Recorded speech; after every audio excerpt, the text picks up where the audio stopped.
What was the Fancy guy? that. Gus? No, that No, was. no, that was Gus. I wonder how Gus is doing.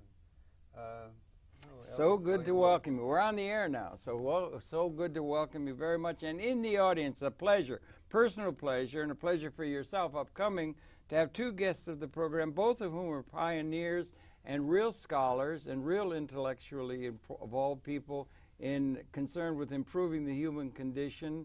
And on my far left is Joel Kovel. He's a very serious scholar. He's a medical doctor. He's had a lot of experience with psychoanalytic understanding of the human mental process and so forth. He's written voluminously, many articles in Monthly Review, and there's some other, he's written enormously. I looked at the bio, and it just goes on and on and on with really scholarly work. And Joel, thanks very, very much for coming in. Pleasure being here, Harold. And next to me is his lovely wife, who is DeeDee Halleck, and she'll need no introduction to the public viewing, public access viewing people. She is the original queen of public access and access to the people of communication and understanding the implications of that. She's a legend in her own time, truly, in terms of communication. And DeeDee, it's so good to see you and welcome. Welcome, Harold. I mean, you started even earlier than I did. Well, I don't know. We got to going early. Yeah, it goes back, and it's an interesting story. It's part of the technological extension of consciousness. But why don't you share a little bit you're getting involved with the communications that you're because obviously you'd be associated with the development of Deep Dish, Paper Tiger, which was a pace-setting thing. Still going. And then you were with Mr. Herman, and you were with Schiller, was it? Herbert Schiller. Yeah, wonderful man out of San Diego. But share, how did you get involved in the media, if you could? Well, I started in '61. Okay. Actually, Wow. I worked with a group of kids down at the Lillian Wald Recreation Rooms and Settlement on Avenue D. Okay. And we made a scratch film where you actually scratch on the emotion. Right. That was way before video. Right. But it was a way of getting kids involved with the media, and it turned into a movie called Children Make Movies. You still have it? I do. Oh, wonderful. And, yeah. you know, Yeah. Marshall McLuhan had his Yeah. own copy of it. You were talking about Marshall McLuhan Yeah, he was a wonder. earlier. Yeah. Yeah, and John Culkin got very excited Yeah, about it. yeah. So I was involved with, there was a group of people who felt very adamantly that young people should learn about media and should learn to make their own media. And that was in '61. Oh, that's way back then. How did you get interested in media, let's say? You could have done all kinds of academic disciplines, and you got involved. Was the family setting intellectually encouraging around the dinner table when you were young and that, or? Well, my parents were Unitarians Oh, and progressive. Yes, yes. And they had a Pete Seeger record. Yeah. So Yeah, right. So, but we lived in Oak Ridge, Tennessee. Oh, My okay. father actually worked in the national laboratories where the atomic bomb was developed. So there were certain contradictions there with his progressive attitudes and what was going on there. And I think actually they got rid of the Pete Seeger book at one point. There Because was a big, I think we lived across the street from the guy Reardon, who was head of security for Oak Ridge. And I think in the early 50s, there McCarthy. was McCarthy Yeah. was going around naming names. And I think people were, my father didn't want to lose his job. And he was progressive onto being Marxist-oriented I or don't think socialist-oriented, or no? No, he was a Unitarian. Oh, well, okay, right. You know, and he liked folk music. So. Yeah, right. Woody Guthrie, too. Yeah, maybe, well, yeah. he liked Pete Seeger and the Weavers. Yes, There yeah, was the well, what's not to Weavers. like, I would Yeah, say. Pete yeah. Seeger is just wonderful.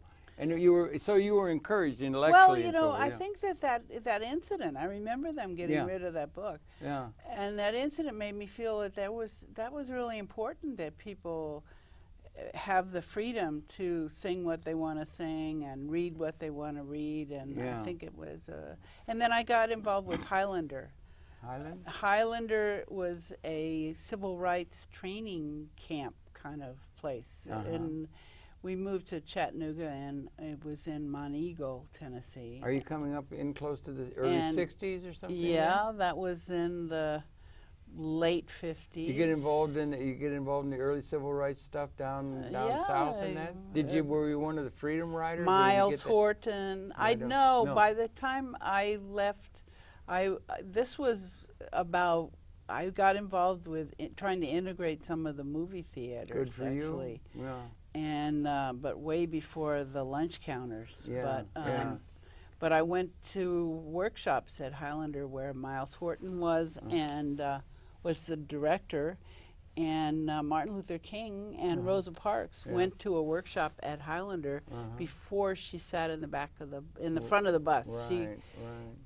Part of the purpose of Highlander was to give people the courage to make statements, to get involved actively. Absolutely, it's hard. Yeah. It's hard when you're facing just deep-seated stupidity that exists in the condition that there is, to come up against that, dogs and that sort of thing that they would put on you, and that sort of, it's very hard. It's a hard thing to do. I remember the kind of campaign then that happened against Highlander, and they even had a big billboard, which I saw, which showed Eleanor Roosevelt doing square dancing with a black man. Good. And it says, "This happens at Highlander." Oh dear, yeah. So all that kind of made me feel that things like billboards, things like music books, things like television were very important to get messages out. And television was starting to come in then. Yep. And you got interested in the media and being able to have an effect on things that way. Yep. And you have never stopped. No. Because you've been doing it in spades, as I would say, and everything like that. James Joyce had that, let's say, history is a nightmare from which I'm attempting to awaken.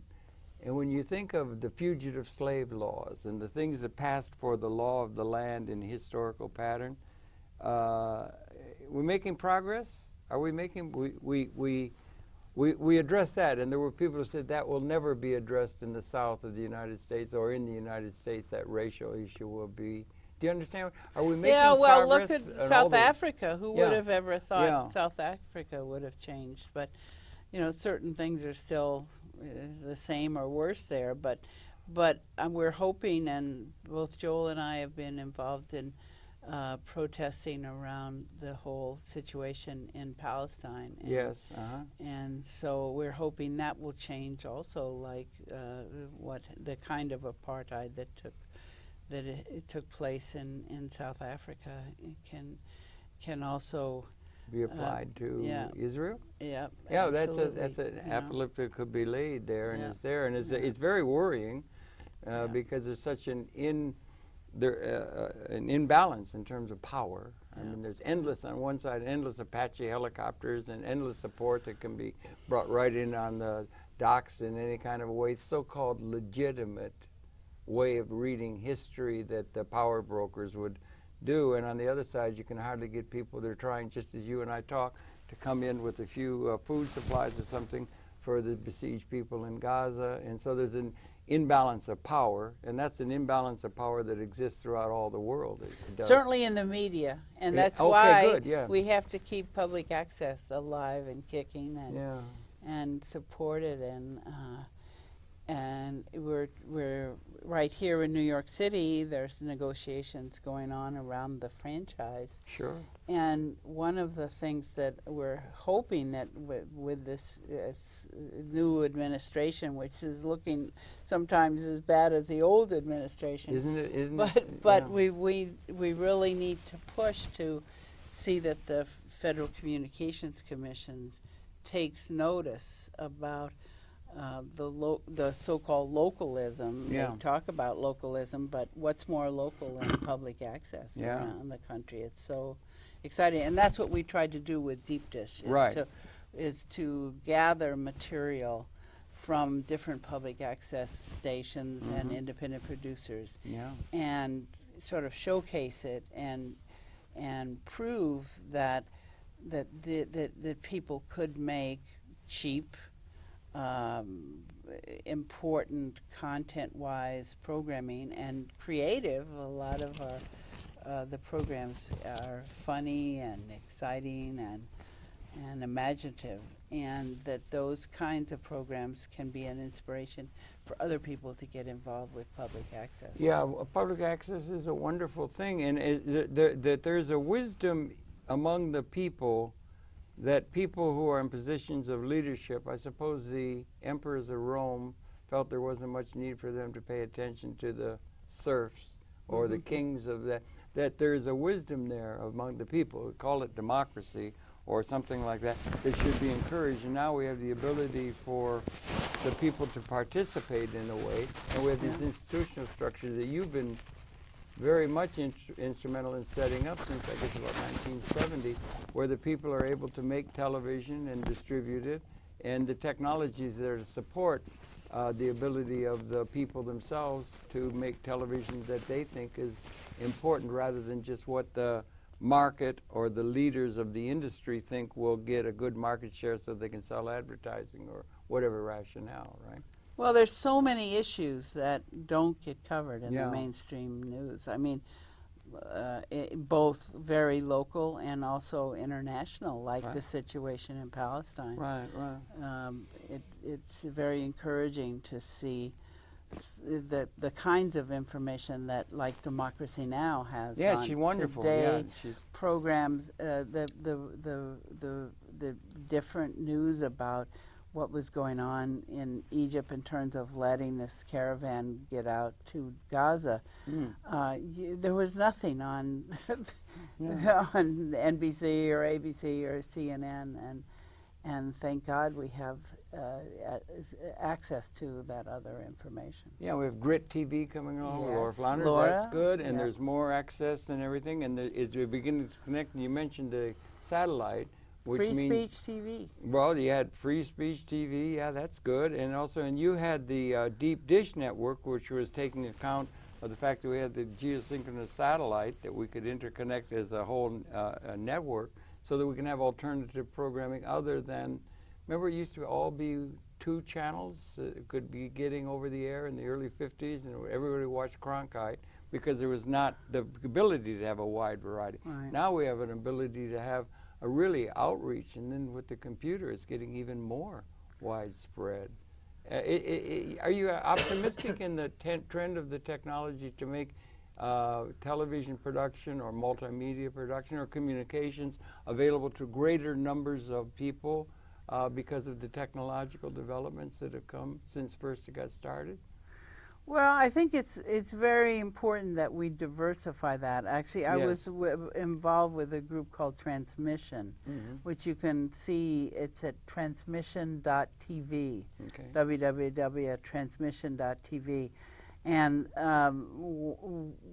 I went to the first meeting, but I realized most of the people involved were techies, and both men and women. There were some very strong women, technical people there. I was very impressed with that. But what they are trying to develop is an alternative to YouTube, so that if you put your material up on YouTube, if you read the fine print, you find out that they own it. So the Googles of this world right now may seem cool and so trustworthy, but do we really want to trust them and give them all of our material? What's going to happen in 20 years? How are they going to take that material and distort its use? And they've made a deal now to do a lot of copying of books digitally. It was on the News Hour last night that they're copying a number of books, and it's a big issue that's there, the distribution of information. They want to put all information of the world into one thing, and that's a trend that you can see we have a capability to do that we simply haven't had historically. We do, but I don't like the fact that it's all in one place. You don't like that. You would like to have a little more diversity and things like that and input, I think Well, that's you've very mentioned a couple important. things to get back to it, like because you had a paper tiger, that was something, and then also the deep dish took into account the emerging geosynchronous satellites, so you have network possibility and so forth. But maybe we could segue, because you also mentioned Palestine. How about you, Joel? Maybe you could share a little bit. I know you're a medical doctor and you're very interested and you're a very serious scholar. You also have you've written a book of Overcoming Zionism, so you have a political view. And how do you see things from your perspective? Because you are a very, very serious scholar. I couldn't believe all the writing that you have done, and it's all good. My background is rather different from DeeDee's, but we met in the mid-'70s, and I don't know if it changed her life, but it changed my life a lot.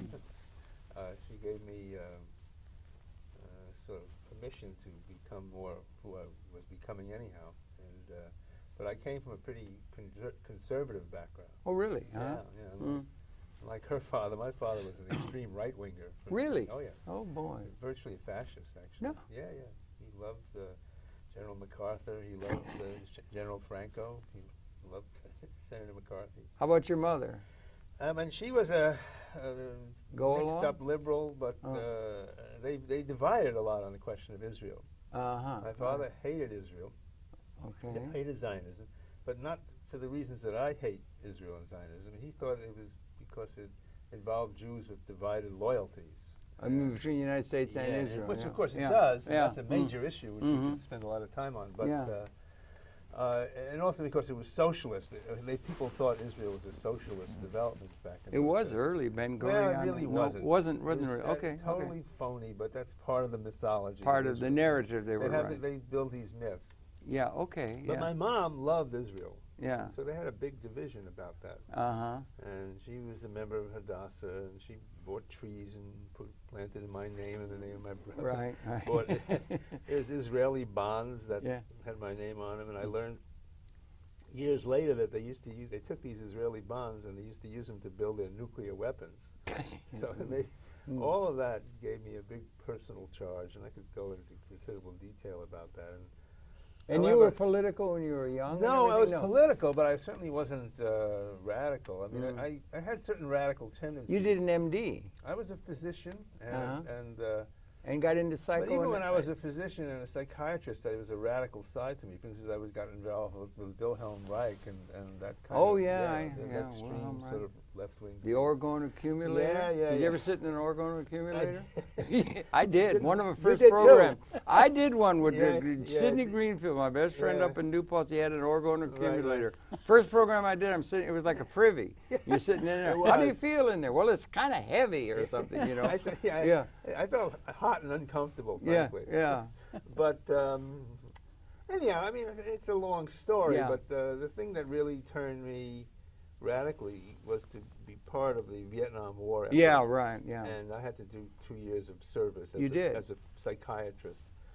What years, if I may? 65 to 67. Wow. And that was a major life crisis. Sure. And I felt horrible about doing it. I felt horrible about being part of that machine. And so I came out of the war with a mission that whatever I was going to do in this world, it would be to focus on bringing down that monster military apparatus that is US still security there. state. It's still there.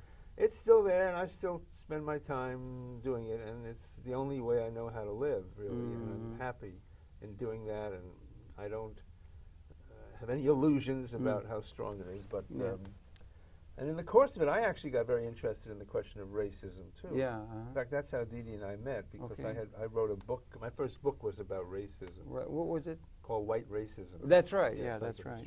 Yeah. And you know, there's a long story. Which we don't have to get into. Yeah, that's the trouble. We only have an hour. Only have an hour. We could go for But hours. in any event, the race question was always extremely important, and for both of us, and our lives intertwined. And you know, I couldn't have done all the things I've done since without that relationship with her. But over the years, I gradually became more and more centered on two major issues. One of them you mentioned is the anti-Zionism, and and I'm very active in that. Yes, and the I other know. is like a return to my days as a physician and a radical biologist, which is I'm very involved with countering what we call the ecological crisis. Okay, yes, you edited I edited a journal called Capitalism, Nature, Socialism. Right, it's really good, yeah. And my other recent book is called The Enemy of Nature. Right. And that's subtitled The End of Capitalism or The End of the World. And I take this point of view that the capitalist system is ecologically destructive and unreformable. And unreformable. Yes, absolutely. Okay. And there's a big turning point is now upon us because we've seen in the recent climate conferences in Copenhagen that the capitalist system indeed is an utter failure in regulating its own production, which one could have predicted, which I predicted, a lot of other people predicted, but we weren't taken seriously. Now, increasingly, people are starting to take that seriously, and we're entering a new phase, which I think will be, really a world historical change. I don't see it's in question of finding good technologies. Okay. We have the technologies. But it means kind of returning to the roots of civilization and developing a new kind of socialism which is ecologically rational and beyond capitalism. And there are a lot of people who are working on that now. That's interesting. And, across the planet. And it started with what was called a climate justice movement, and which is that you deal with climate change not just from the standpoint of the great states and the corporations and the UN and all that, but with the people who are its immediate victims. Like the people in Nigeria, the people in Ecuador, the people in Alberta, Canada, whose lives are being destroyed by the extraction. Some of the least advantaged. Least advantage, and the planet is increasingly being ruined and wrecked. I mean, the planet Earth will go on, but we have to face the fact that our whole civilization is in the dock now, and insofar as it retains its leadership in the capitalist ruling class, which it certainly does, and our current president is certainly no exception to that. It's headed for the cliff. Are you disappointed from where you might have felt on election night when Obama had finally won? Yeah, I didn't vote for him. A lot of people. You did not. No, okay. DeeDee didn't you vote voted for for Green or something? Yeah, I voted for Green, but but that's because I would never vote for a Democrat, but at least at that level. But I have to confess that he fooled me to some degree. Well, he can make a declarative He's a sentence, slick and he had operator. He had a silver tongue, as they said. He was a great orator. He's a con man, and really, he's okay. That's my view. Yeah. And I've seen. How about you? What do you think of him? I may ask, just to pitch in. I'm conflicted. I don't know. I have no Seems to me conflicts about it. he's come up against intractable kinds of necessity to shore up the system. He could have been much better. He could have taken his stimulus program and turned it to clean energy and transforming the transportation system. Instead, he just builds highways and reinforces the automobile culture. He could have had single-payer health.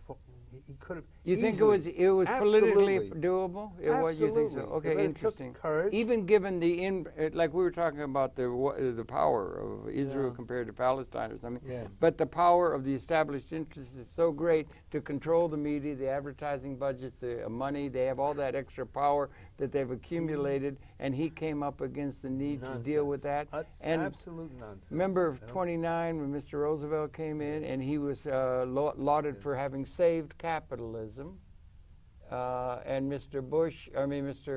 Obama and Rahm Emanuel and so forth say they've saved, or Paulson and Geithner and all that, they've saved capitalism, Wall Street, and all this thing has gone to benefit what? So the saving of capitalism, is that something that you thought there was a chance that capitalism could have been qualitatively transformed? Erase it. Okay. It takes a long time. It's like a gigantic ocean liner. You can't turn it around overnight. But you could begin to change it and give people a different vision of things. And specifically, if you return to what I said earlier, if you save capitalism, what are you doing? You're destroying the human species. You're destroying us. Those are Capitalism is the killer of our life. Okay. Because as we see, it's unable to rationally overcome its pollution, its devastation of the climate system, and much species loss. I mean, species, for hundreds of millions of years, we haven't had as many species destroyed as within the last few generations of the capitalist Well, I system. think, if I may, I love Stephen Jay Gould and the evolution and all that, and most of the species are extinct that have come along. Do you think there's a possibility at our own hand? Let me just say this in terms of, we talk McLuhan, or consciousness, the evolution of consciousness. You see the evolution of the whole process, you know, from the Big Bang on and everything, and it came, and that we have the ability to extend our consciousness or mental capability into the environment uniquely with the opposable thumb and whatnot, but uniquely to make the environment other than in the Eden-like sense is the way most creatures well, that's right, Harold. And we have the ability to make it different. But to get back to what you and DeeDee were talking about, you won't do that absent a radical democratization of life. Thank you. Thank you. I agree with that, So consciousness doesn't happen, you know, out of the blue, out of the sky. It happens from the ground up. But you said so when you transform production, like transform the production of media in a radically democratic way, then you're creating the conditions for consciousness to be transformed. You can't transform. You can think about consciousness, but unless you're putting it into practice, it's idle thought, really. And so, I think all these movements come together in this very transformative time, because we're really up against it. People have to recognize with the climate debacle that we're now faced with a kind of brutal reality about our system that says we have to change it, or else our civilization and our species is going under. Okay, that's a really big statement. I did a program once with, who's the fellow, the Asimov. Asimov. Beautiful man, beautiful man. It was funny. He said he would write a letter. He would write a book on every subject, astrophysics, whatever. Like he could write a book like I would write a letter home to Mother. And he wrote 600 or something. There was only one thing he couldn't, he was a beautiful guy. One thing he couldn't understand was he could not get his mind around. There was the only thing of all the subject area there is in the world was economics. He could not understand economics. He couldn't write on it and everything. But he said in the program that he said we should realize that we are privileged in a certain sense. And I think he referred to, apparently, and we know from the DNA and whatnot, that it's 200,000 years ago, Homo sapien appeared in the evolutionary process, 10,000 generations, something like, and that this generation is the definitive one. I think he was saying 1950 to 2050. This is the deciding period that is going to decide whether or not we are going to continue or not, and that we have the capability of destroying our own species at our own hand because we have such incredible destructive capability. Most of the research has been led by weapons to get advantage over another tribe, and that kind of, and we're still playing the same old game. I think what he said is very sound, and it makes a lot of sense. And it's, you know, there's two pathways that, one is the militarism, and, you know, with the nuclear endpoint. And germ and the other, and the other, of course, is just the breakdown of the ecosystems, the melting of the ice caps. You know what I mean? The rise of the sea levels rising by 6 meters. Just think of what that means, 6 meters rise in sea levels. Do you think we could destroy the species? Yes. Well, we couldn't in the Second World War. We were trying. As hard as we could, we were going full tilt boogie, and we were impotent in a gestating way, thinking ecologically. And now there are studies, and it's not something that can be tested. It won't happen in the lifetime of the three of us sitting here. How can you be so sure? Citizens. How can you be so sure? Well, I'm not sure, but all you said, do you think we can destroy the species? Yeah. I certainly think we can. The weapons, if they were unleashed. But also the destruction of the planetary ecosystem. Well, the destruction, if I may, the destruction of the planetary ecosystem would be very, very inconvenient. And there would be a great deal of loss. It would upset things but the thing, apparently, in a lot of the studies, that would mean the end of our Homo sapiens species and the evolution of consciousness up the hominoid line. is only that condition would set off something that would set off the weapons that then would be that could able very well to happen on the path. And if we're in that point, we've not been able to be in that point ever in our evolutionary history until this time. That, as Asimov said, we are privileged to live, and the Chinese warned us against living in interesting times. But we're in a time of qualitative transformation rather than just a quantitative gestating. We're like in the womb. We're coming to a new relationship of maybe liberation that would be the end point of the evolutionary process and political process and so forth, a qualitative change. And what might be the adverse side of the destructive capability that perhaps the technology helps to bring. Are we now able to take care of a greater number of people in a way that they could be seen to be, in a general sense, have? You need a definition of terms as opposed to have-nots. Are we making progress along that line of being able to live, to have more people live better if we had a system that really served the interests of all the people? If we had the system. Yeah, not, we don't. Not with the insurance companies that we have. Well, those are. I mean, it's the whole thing. If you think of what the profit motive, and how sick that is, to actually think of health being something that someone would make a buck on. And, it's like, but also the whole, what you were talking about before about the destructive capabilities. That so much of our intellectual capacity and our resources go to feeding the most destructive capabilities, and there's outdated institutional they're assumptions. crazy. I mean, one of Joel's favorite films is the great Stanley Kubrick film, Dr. Strangelove. Oh, it's wonderful. And it's like, you look at the film and you think, well, they're crazy, but there are people just as crazy who are doing things within the national security state apparatus. Like, I don't know if you heard this whole story about this guy conned them into giving him $30 million because he had this software that could read Al Jazeera. I heard it. It was like insane. It was really great. It's Strangelove. He was seeing barcodes. Yes, right. I mean, it was sort of like, what was the kind of Iraq. water, the fluids, the bodily fluids. I mean, now General Jack D. Ripper. Right. This guy right. But it is. You have to learn to laugh at it. Oh, if you couldn't laugh, I would die. I would die if I couldn't do it. If it wasn't for Zero Mostel and Wilder and some of these people. Kubrick was writing the treatment for that film. Yeah. And he couldn't do it for a month. He's laughing too hard? No, that's the point. Because he said he kept on laughing, and he wanted to make a serious film on the basis of this film. Yeah. For the book, Pale-Save, and by Peter Sommerfield.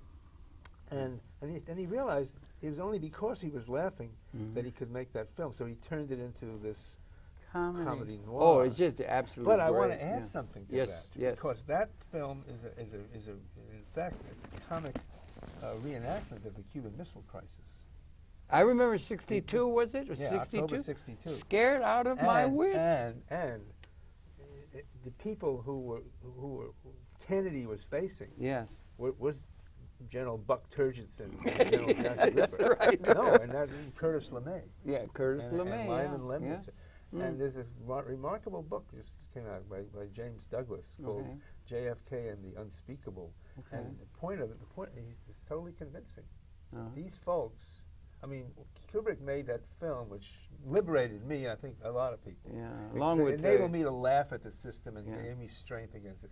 But those people also killed Kennedy. Okay, Yeah. you Okay, you got to read that. Yeah, okay. And you should try to get this guy Douglas. Yeah, okay. I don't think he lives in Hawaii, but anyhow, so and that cemented the security apparatus. So it's the same guys who are now bombing yet another Muslim country. Well, I saw this and tweet. Obama is just playing along. Obama is their front man. He's I mean, and he's a very You don't slick think front Obama man. maybe is, What would be, let me just try and take it from that standpoint of, let's say, not the news or the reifying of institutions that we've inherited after 200,000 years. We build up notions of human nature, notions of what human beings are like are all growing out of institutional assumptions that have evolved over a long period of time. And maybe, as Mr. Asimov said, we live in a time of transition at the level of capability. We have a level of capability destructive that can't be tested. So it's a capability. What would be the averse side to on the living, Bucky Fuller, God bless him, used to say, we have a tremendous killing capability that's evolved, led the research and so forth. And what would be the averse side of the reality at almost ontologic level of capability? And is there anything to be said for the possibility that's been cited, Fuller dealt with it and others, that we've become so adept, I'm sorry, I'm sort of technologically oriented, sort of, that you could say that there are more haves and have-nots through time because of our technological development, particularly with good design, ephemeralization, some of these other things, that there could be a point where you would have more, and that would be axiomatically true, that there are greater numbers of haves as you went through time, historically, and that is there any chance, or will we ever, or is there something in the physics of everything that we will transcend the ironclad laws of material scarcity in terms of a level of capability that is newly emerging, and that is something that's blowing in the wind, Bobby Dylan said. There's a massive change. Robert Wright writes really well on that there's a massive change in COIT, in the situation we're in, and that we never have it said. But transcending scarcity as an ontologic reality would be something in which our institutions could be formulated, or is that something that could never be? Because for the realists would all say everybody's greedy, and they'd have these assumptions of human nature, and it can't be, and they'd have visions. You have to have a swimming pool full of diamonds before you're a have, or some nonsense. But that in realistic terms, is that, or what would be the averse side at a large level of the destructive capability that would be transformative in a living sense or in a liberating sense for all of humanity and the ecology? Well, if all of the technology could go to figuring out ways to get the same the kind of balance in life, rather than to try to overcome life. I think that's the notion of overcoming nature is so wrong-headed. We have to become more balanced with nature, and to understand nature and understand the processes that are there. But, you know, in terms of like what is happening on a worldwide scale, in terms of the haves and the have-not, every indication says that the poor have gotten poorer and the rich have gotten richer. Oh yeah, like, no question. You know, gap between rich and poor. I think there's a greater gap between the haves, you would say it, and the have-nots in the United States, let's say, than there was in 1789 France. Absolutely, and also between the richest, and then you say what happened there. And also between the richest countries and the poorest. Yeah, countries. that whole thing. That's back to the start. In 1789, it was like about a 3-to-1 differential between the richest countries, like say France, and the poorest countries. What's that now? It's about 100-to-1. It's staggering, yeah.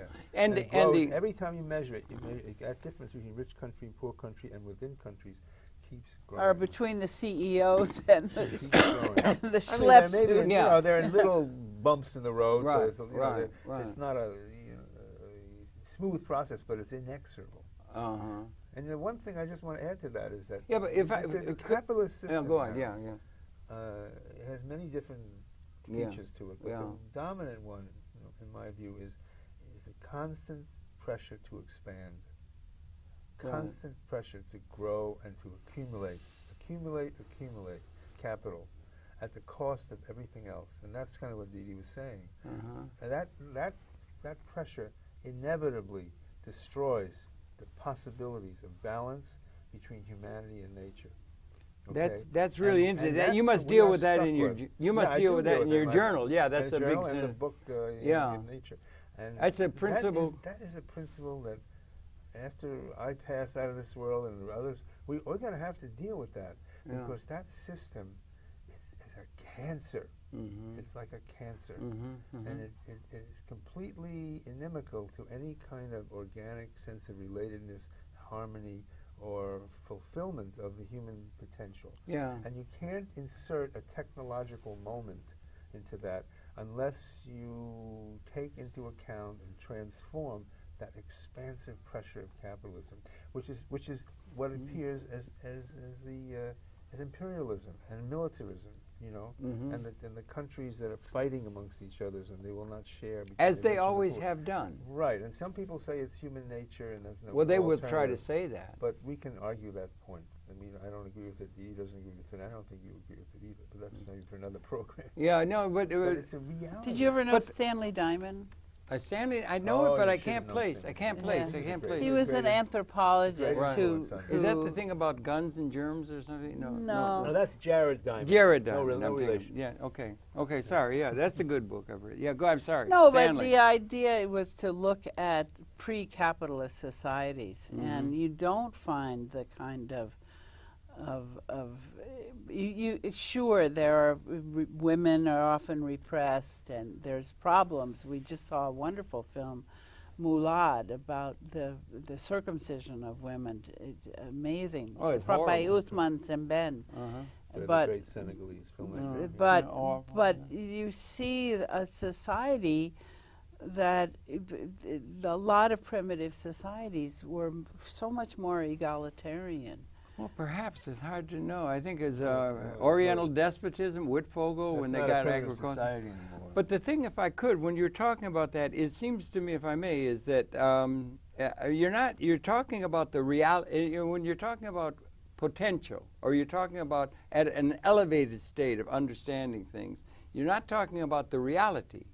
The reality is a nightmare of reifying outdated institutions that this alternate understanding of the evolutionary process was making possible that cannot be realized within the context of something other that is able to subsume and transform that, and that's the test of an evolutionary development similar to like Gould and Eldridge and that, similar to punctuated equilibrium in evolution.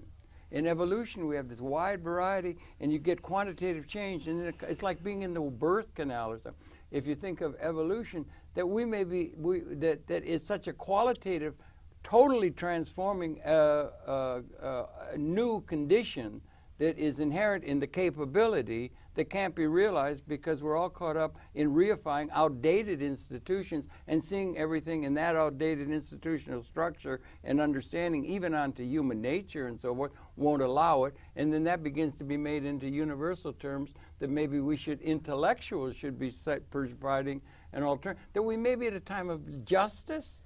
We've never had justice. It's always been a few, and maybe there is a bright future that's coming that is there if we could make and that transition is the one that's before us. What are we going, if we keep going this way, we're going to destroy it all. Harold, there's some people who don't want to get on this evolutionary track. Like, look at the indigenous people of Latin America.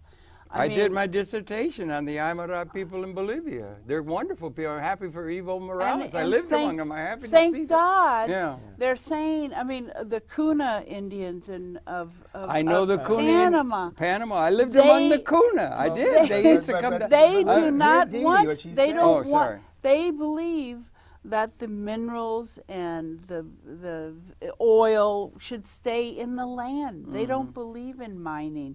And actually, it's interesting, if you fly over Panama, you can see where their land is, because their land is the only land that still has the rainforest. It's that's a very isolated area of the world, the Darien. Darien down in Colombia, Panama, and the Kuna. I know the Kuna Indians.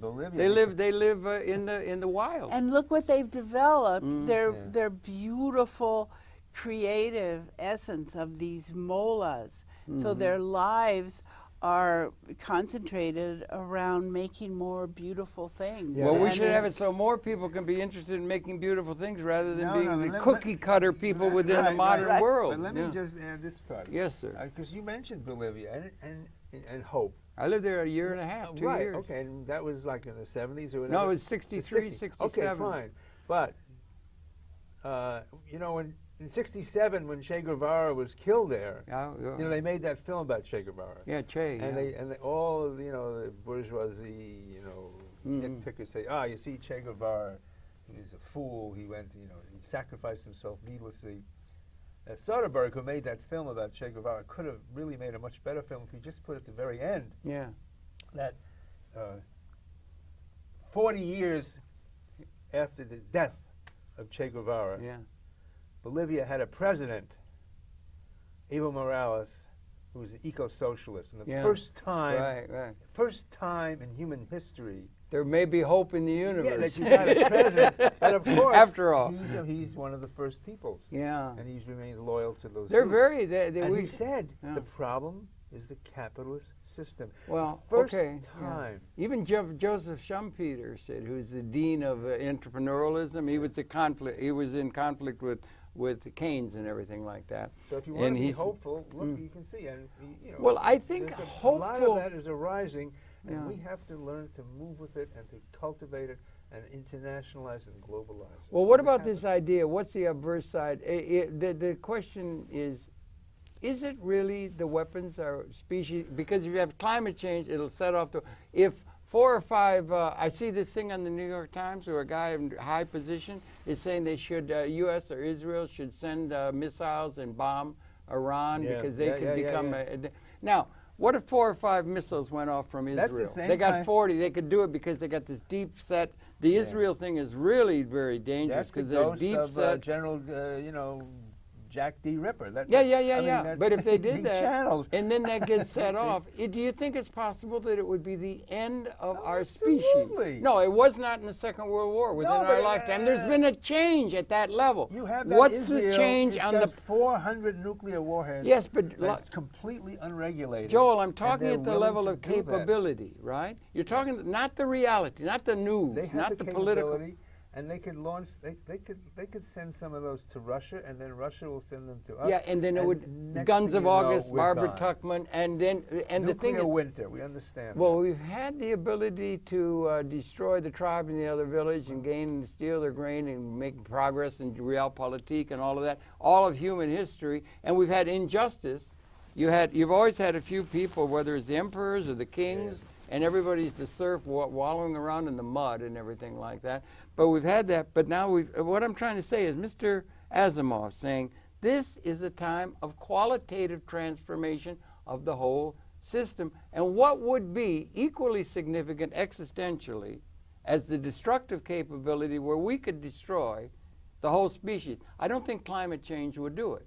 It would set off political that would set off the thing, but we can do it. What would be the alteration at the level of capability, not at the level of the reality that we call the news, but at the level of capability that would be equally existentially significant on the positive side to where we may leading to a thing where everybody, we have a capability to provide for everybody in a way that we haven't had. Every woman, no woman would have to worry about which kid she's going to let starve. All of the injustices that are so characteristic of the situation now.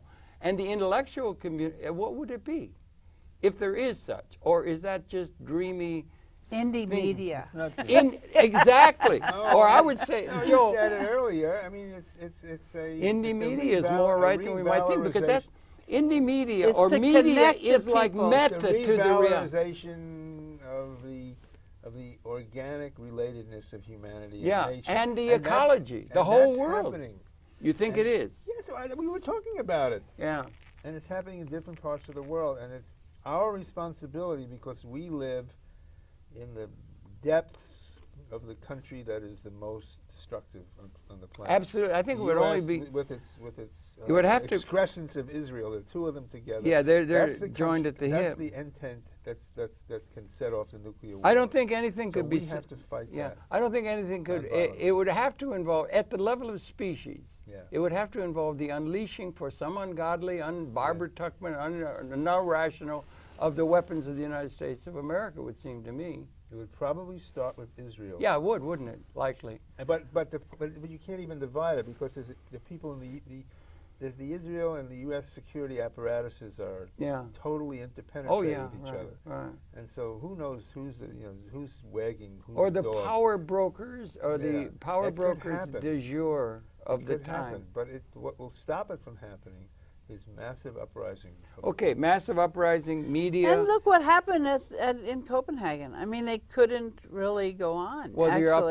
you're up against the established, reifying institutions of the people who are in position, and the people who are in positions of responsibility that are on our news shows, and the people that are on the talk shows, and the people you hear are people who are ensconced within the system. Right. The harder you're ensconced within that system, the harder for it is to see something outside or maybe encompassing of that system. That's the work of the intellectuals. But they couldn't do what they wanted to do in Copenhagen.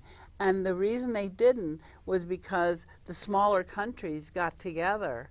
And what enabled them to do that is because there were so many people in the street that were supporting them, that it gave them courage to stand up. It's like Obama says, you have to make me do it, or something, or Yes, Roosevelt and would we say have that. to. Yeah, Roosevelt said that, and Obama could as well. Yeah, He definitely You forgot one film Yeah, in the all your. heart. I think the film is really important. Strange Love, and I don't know how we could live in a world without multimedia. I mean, and that's the way it's going, isn't it? DeeDee, it's going multimedia. We're getting past the linear thinking But of. you mean a lot of screens? Well, lots of screens and lots of cuts.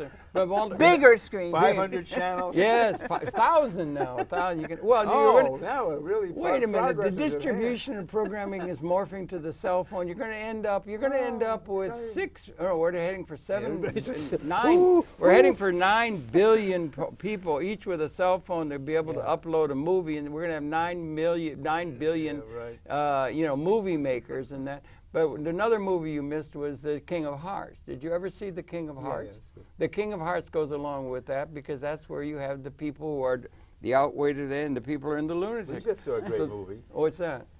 Nous la liberté. I don't know. Renee Claire. Oh, okay, I don't know. You saw From 1932. Yeah.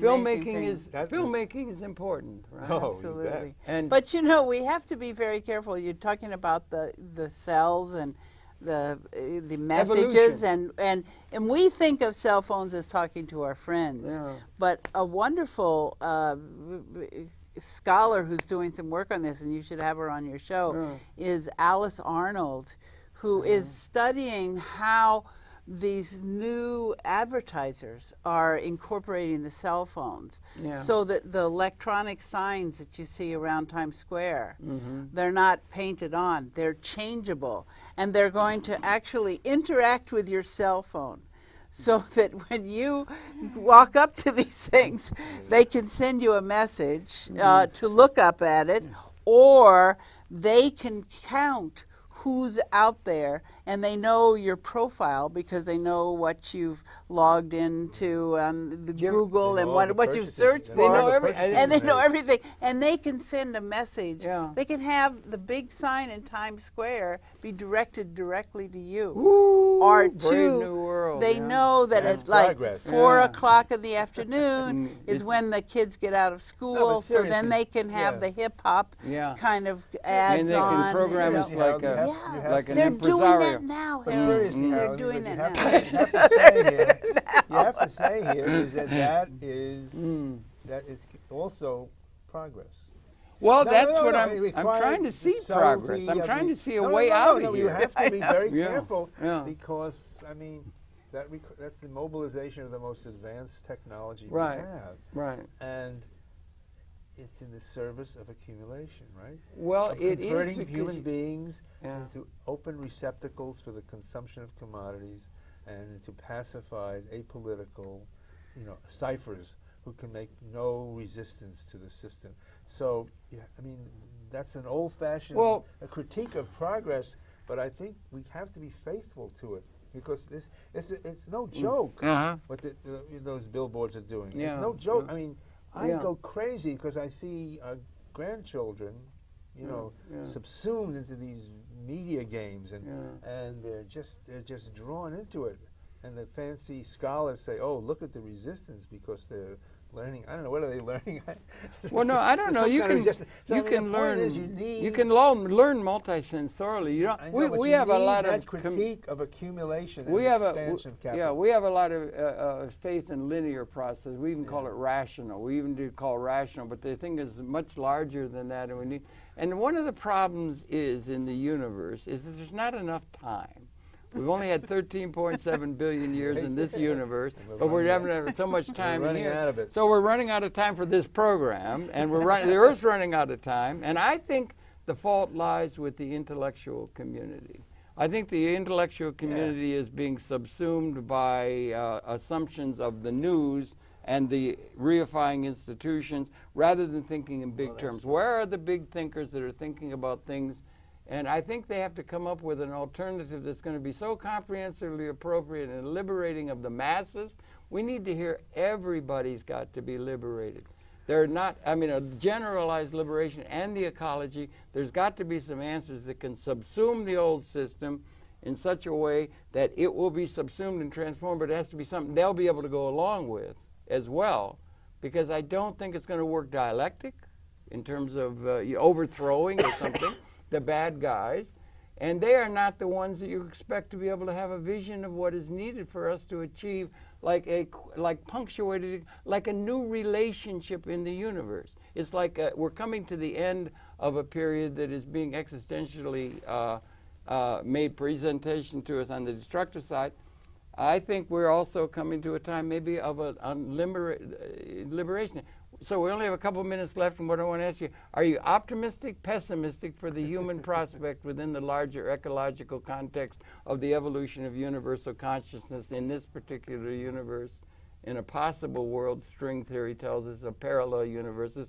Are you optimistic, pessimistic for the let's say 20 years out? Well, 20 years back, Harold, we have a got better. A minute left. You we got to have get a it better in soundbite. series. Give me my We have a chance. better studio than Jim Sladek's, right? Jim Sladek, yeah, Jim. He's one of the. But if it's going to come out of the multi. We used to have to make TV there, and look, we're definitely in a better situation. Yeah, well, that is it's. Can I quote my friend Gramsci twice? Sure, by all means, by all means. There's no simple answer because we have pessimism of the intellect, optimism of the will. And there's no, they don't meld, but they lead you onward into struggle. One other thing he said. Can the will inform the intellect? He said an interesting thing. He said when the old order is dying, yes, and a new one cannot be born. Yes. That is the time when a great many pathological formations appear in society. And that's struggling to be born. Because there's a new world struggling to be born. And we're and people don't believe it can be born, and that's why they fall into line behind the Glenn Becks and the Limbaus and the. What about the responsibility of the so-called progressive community to provide something alternative rather than that which we hear, even within the progressive? We need a much deeper critique of progress. Okay. Yeah. Okay. Good. Yeah. Right. Or what's going on? Horkheimer and Adorno. Adorno. Yeah, he was great. Yeah. Yeah. The enlightened earth radiates disaster triumphant. Yeah. And that's true. Well, I tell you. The era of progress. People didn't believe in progress 1,000 years ago. Yeah. Since they believe in progress, the planet has lurched towards the destruction of the human species. Like the evolutionary process itself. Thanks a lot. There's no point in talking anymore because